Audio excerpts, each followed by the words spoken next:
This was thanks for coming out. This is one of Tony's favorite spots to fish for halibut. It's great. Sun's rising too. I just wanted to give a few words to Tony, fisherman, and a good son.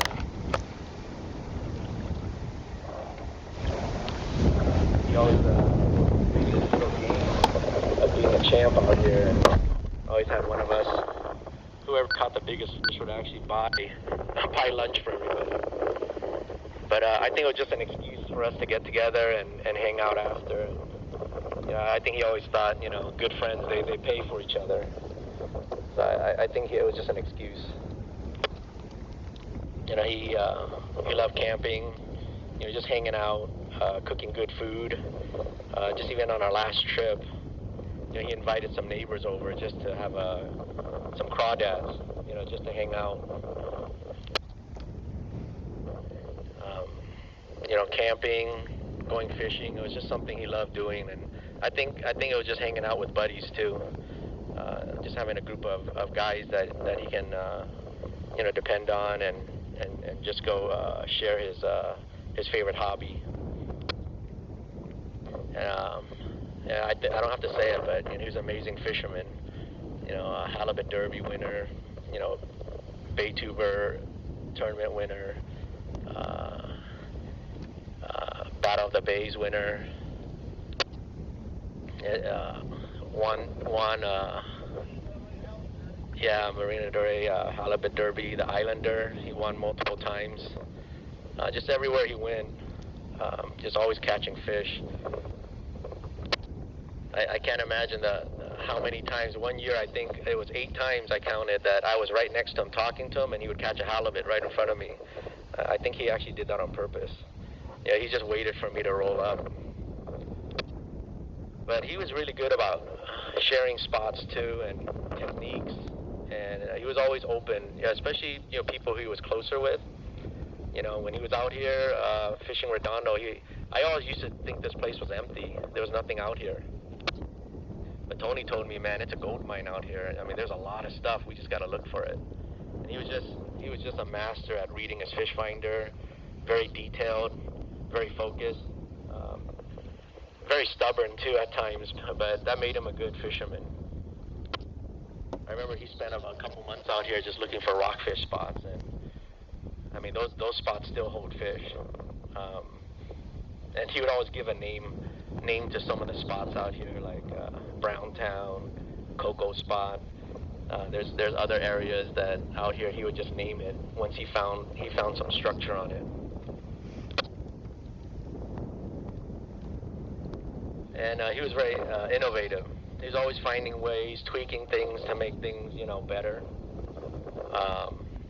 He never settled, even though he was, fishing at the highest level. He was never happy. Just always, wanting to be the best. Just Greg and I and George looking through his stuff, his gears recently. And you can see how meticulous he was about, keeping everything, making everything right, and how many hours he spent just trying to figure things out and tinker with things. It was just amazing how good he was, and every time he was out in the water, you knew he would catch something big. He was always on it. If it wasn't a big halibut or white sea bass, he found a way to hook a shark or a bat ray, but he was always getting bit. So he was definitely a fish magnet. There's not enough I can say about him as a friend and a fisherman. I mean, my last couple of trips with him, we were in the Sierras, and we were at Gull Lake, and me and him got up at 5 a.m. and we were just catching small little trout, and we were like hooping and hollering like little kids out there at 5 in the morning, waking up all the campers. It was just a lot of fun, fishing and camping with him. And the last couple times he came out here, he wasn't coming out as much just because, he was busy taking care of his family, his mom and dad. But the last 3 times he came out here, I think he caught a 28-pound halibut, 21-pound halibut, and a 14-pounder, all within just a couple couple weeks. But one of his best traits was, he was a great son. His dad, they got rid of their auto shop, and he had to take care of his mom and dad, and he started Ubering. But during the transition, he was only getting 3 to 4 hours of sleep a night, working at the auto shop and then going Ubering at night. So we actually didn't see him too much out here anymore. I was shocked that there was something like that could stop him from fishing. But, he just loved his parents so much.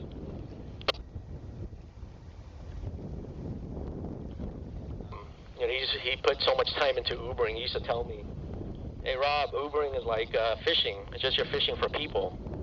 And he learned how to read his GPS and try to figure out where everybody was at, so you can get the most rides and make the most money. But even with Ubering, he did a great job with it. He tried to be the best Uberer he can be. I know Tony would love to be out here with us. I'm hoping his spirit is out here with us as well. But it happened so fast. I'm still in disbelief a bit about it. But I really miss Tony. If anybody have any words they want to share, feel free to. Tony was, to me, Tony was very complicated, and sometimes he was really difficult, but when I saw him interacting with his dog, I couldn't believe it. That guy fawned over that thing. I couldn't believe it. I couldn't believe how much he loved that dog, and it really showed a lot about who he was beyond, his tough exterior sometimes. But I also have to, one thing that Tony's always going to be part of our lives. He named Alicia Sandy Beach. It was really funny. He was telling a story when we got here. He said, "Why would you bring sand to the beach?" And I had no idea what he was talking about. But anyway, it evolved into her having her nickname. So I have to always credit Tony for it. Yeah, just. But he was somebody you could call and count on to show up for you, and he did that for me quite often. And how much time we spent with him.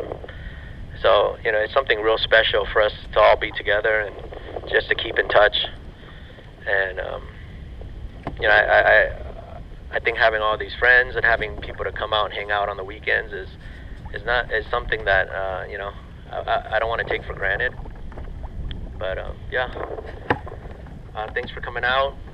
I think we're all gonna be heading at 12:30. I'm gonna grill some hamburgers and stuff. So let's see if we can catch a halibut. As Tony would say, is it time for Denny's yet? Or was that Norm? Sorry. Right now, I think you'd be saying, "Are you ever going to start fishing?"